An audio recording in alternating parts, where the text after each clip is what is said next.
Now the next part of our chapter 4.3 discuss why and how companies expand internationally.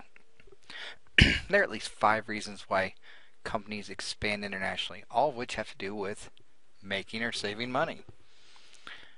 First one is availability of supplies. Companies have to go where the basic supplies or raw materials are located. The next reason is new markets. Now companies may be able to make money overseas when demand for its products decrease at home, so therefore they need to look at that expanding internationally. Companies can also aggressively expand into new markets to beat their competitors. So by jumping into that international market, they can help beat their competitors by expanding their market. The next reason is lower labor costs. Many American companies have found it cheaper to do their manufacturing outside the U.S. And this isn't just products. Even professional or service jobs may be shipped overseas. The next reason is access to financial capital. Foreign companies may offer financial enticements to encourage trade. And the last of the 5 reasons is avoidance of tariffs or import quotas. To protect their own industries, companies place tariffs on import goods or impose import quotas. To avoid these tariffs, a large company might increase a subsidiary to produce the product in that foreign country. So now we know why companies expand internationally. Now, how about how companies expand internationally? Generally, there are 5 ways of expanding internationally. The first of these is global outsourcing. Outsourcing is defined as using suppliers outside the company to provide goods and services. Global outsourcing, which is also called offshoring, is defined as using suppliers outside the U.S. to provide both the labor, goods, or services that are needed. Now, there are many ways or many reasons for global sourcing, such as availability of resources, special expertise, or even cheaper labor.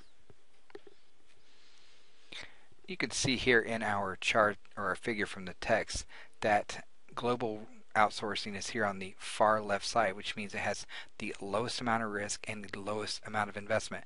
Now, as we describe the others, you will see that with each one increases the risk as well as the amount of investment that is used in that way of expanding internationally.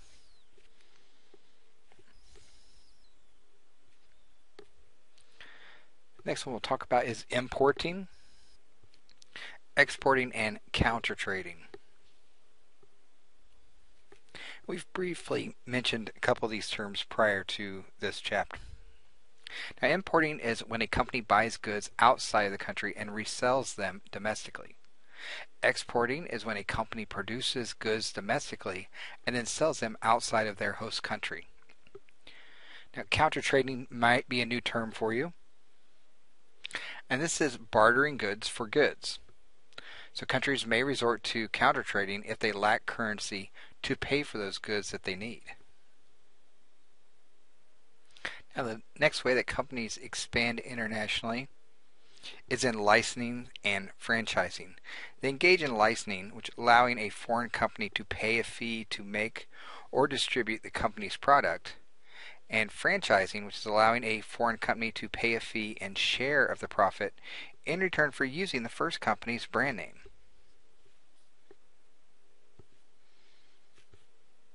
Now, in licensing, the licensor can make money without investing large sums to conduct business directly in a foreign company. The local firm, the licensee, shows or knows the local market better than the company that wants to do business there.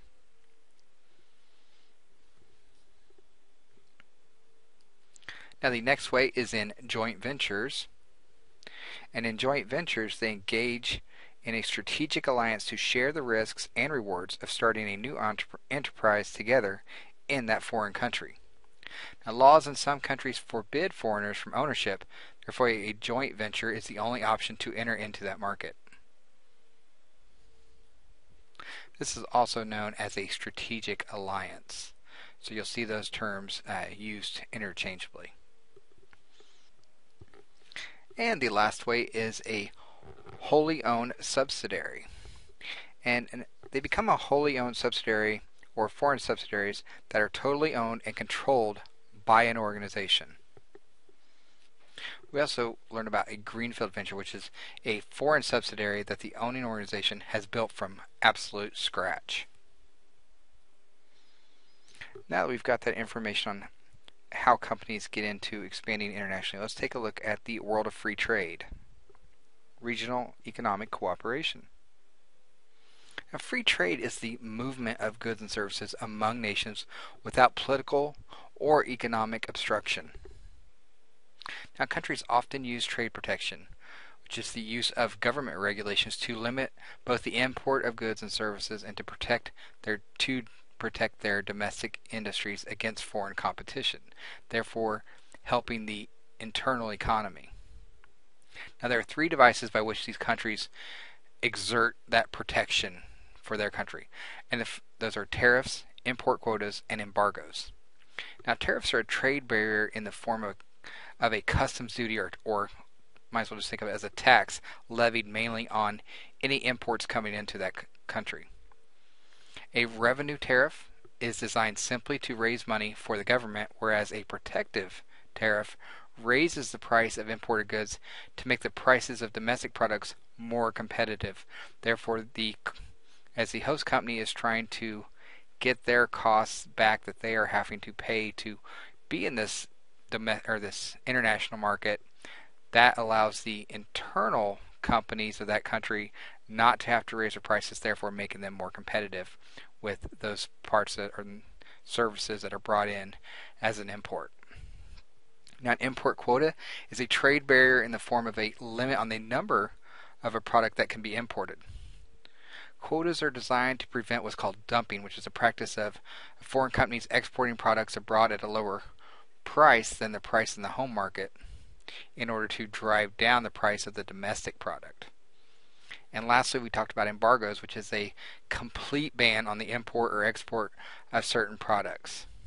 Such as here in the U.S., we have a ban on Cuban cigars. Now, there are three principal organizations that are designed to help promote international trade, which facilitate that international trade. And they are the WTO, or the World Trade Organization, the World Bank, and the IMF, or International Money Fund. Let's take a look at the WTO first, the World Trade Organization. Now, the World Trade Organization is a 153 member organization designed to monitor and enforce trade agreements. And agreements are based on the General Agreement on Tariffs and Trade, or GATT, which is an international accord first signed way back in 1947, which helped to reduce worldwide tariffs.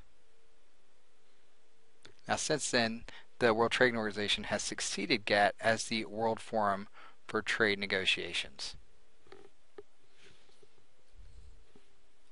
Next, we'll look at the World Bank, which is a 187 member organization whose purpose is to provide low interest loans to developing nations for improving transportation, education, health, and their telecommunications. Now, some critics believe it finances projects that damage the ecosystem and supports countries that permit low-paying sweatshops. I'm sure you've heard that term before. Lastly, we had the IMF, or International Money Fund. Now affiliated with the United Nations, it is designed to assist in smoothing the flow of money between nations. The International Money Fund is a last resort lender, making short-term loans to countries suffering from unfavorable balance of payments. It's become more high-profile in recent times because of its role in trying to shore up weaker European economies such as Greece, Portugal, and Ireland. Next, we talk about trading blocks. And a trading bloc is just a group of nations within a geographical locations that have agreed to move trade barriers. Now, there are 6 major trading blocks. First, we have NAFTA, which is the North American Free Trade Agreement, which is a trading bloc consisting of the U.S., Canada, and Mexico, which was formed in 1994. And it eliminates 99% of the tariffs and quotas among these countries, allowing for a freer flow of goods and services, as well as capital here in North America. Opponents of NAFTA argue that it's a job killer for Americans and has spurred huge trade deficits. But yet supporters insist that NAFTA will result in more jobs and a higher standard of living amongst each of the partners. The next major trading bloc we have is the European Union, which is a trading bloc consisting of approximately 27 countries in Europe. Uh, that may increase as time goes just because of the size of Europe, but nearly all international trade barriers have been eliminated. And many of the national currencies have been replaced with the euro, or you can call it the European Union currency. Next we have APEC, which is the Asia Pacific Economic Cooperation, which is a 21 Pacific Rim countries whose purpose is to improve economic and political ties, and it's working to reduce tariffs and other trade barriers across the Pacific region. We have ASEAN, which is Associate of Southeastern Nations, which is a trading bloc of approximately 11 countries there in Asia. We have the Mercosur, which is the largest trading bloc in Latin America with 4 core members, that being Argentina, Brazil, Paraguay, and Uruguay, with 5 associate members. And then lastly we have the CAFTA-DR there in Central America, which is the Central America Free Trade Agreement. This involves the U.S., Costa Rica, the Dominican Republic, El Salvador, Guatemala, Honduras, and Nicaragua.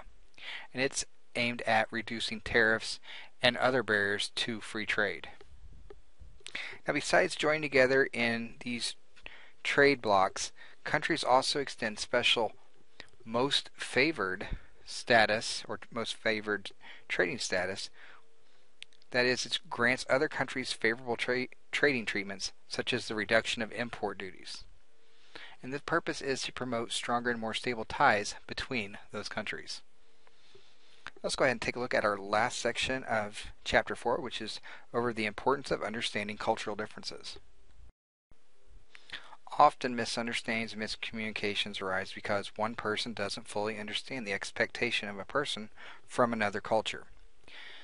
And so in today's market and business as a whole, there's an importance of understanding what culture is and understanding the culture of those that you interact and deal with.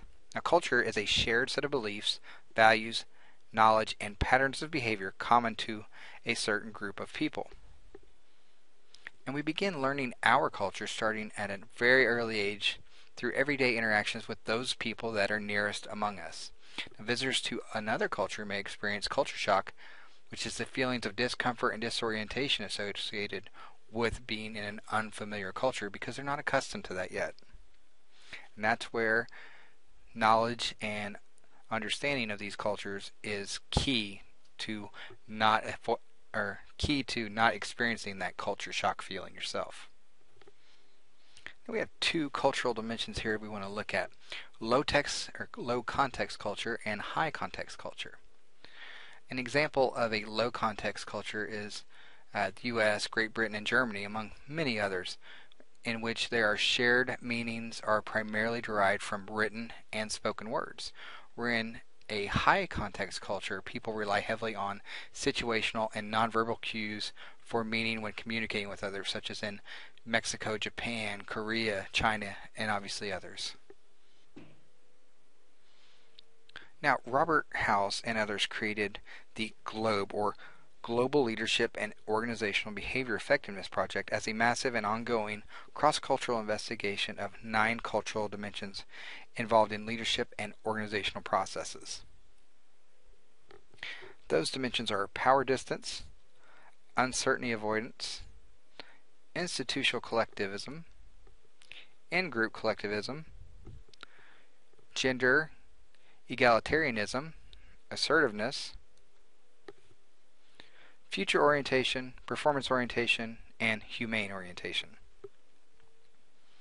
The GLOBE dimensions show how cultural patterns vary. For example, U.S. managers in business score high on assertiveness and performance orientation, whereas Russia scores low on performance orientation and future orientation. Knowing how the cultural tendencies of foreign business partners and competitors can give you a strategic competitive advantage in today's market. Managers trying to understand other cultural needs need to understand their 4 basic cultural perceptions embodied in language, interpersonal space, communication, time orientation, and religion. In regards to language, there are more than 3,000 different languages spoken throughout the world, and you have four options in communicating in those 3,000 different languages. You can speak your own language. You can hire or find a translator. You can use a translation app that turns a smartphone into a rough interpreter, or you can learn the local language. In interpersonal space, this is how close or far away one should be when communicating with another person. North Americans and Europeans conduct business conversations at a range of about approximately 3 to 4 feet, where in Latin America and Asian cultures, the range is about 1 foot.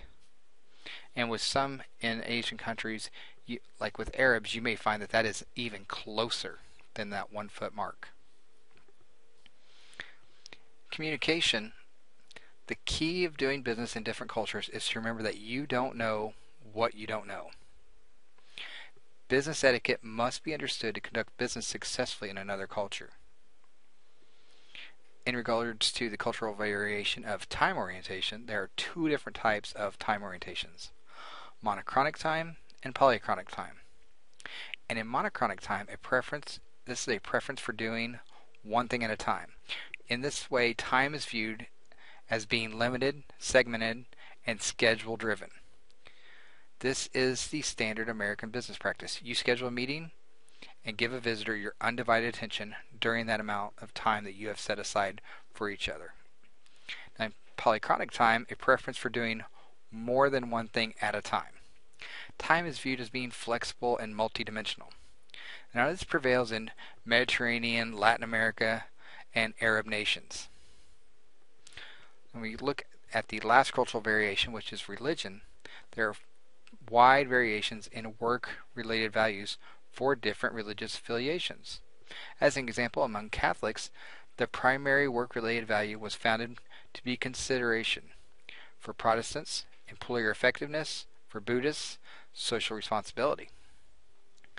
Now, we see some areas where U.S. managers on foreign assignments fail. And these people who are living or working in a foreign country are known as expatriates. Now, problems with expatriates include lower job satisfaction, poorer performance, adjustment difficulties, and, because of a lot of that, higher turnover at that position. Cultural adaptability is the most important success factor, having patience, flexibility, and tolerance for others' beliefs. Managers need to consider the effect of all these different variables when dealing with international business. Everyone, thank you for following along in Chapter 4, which is over global management. I hope you learned a lot and maybe take some of this away and think about how you would adjust as a manager in a global market. Thank you, everyone.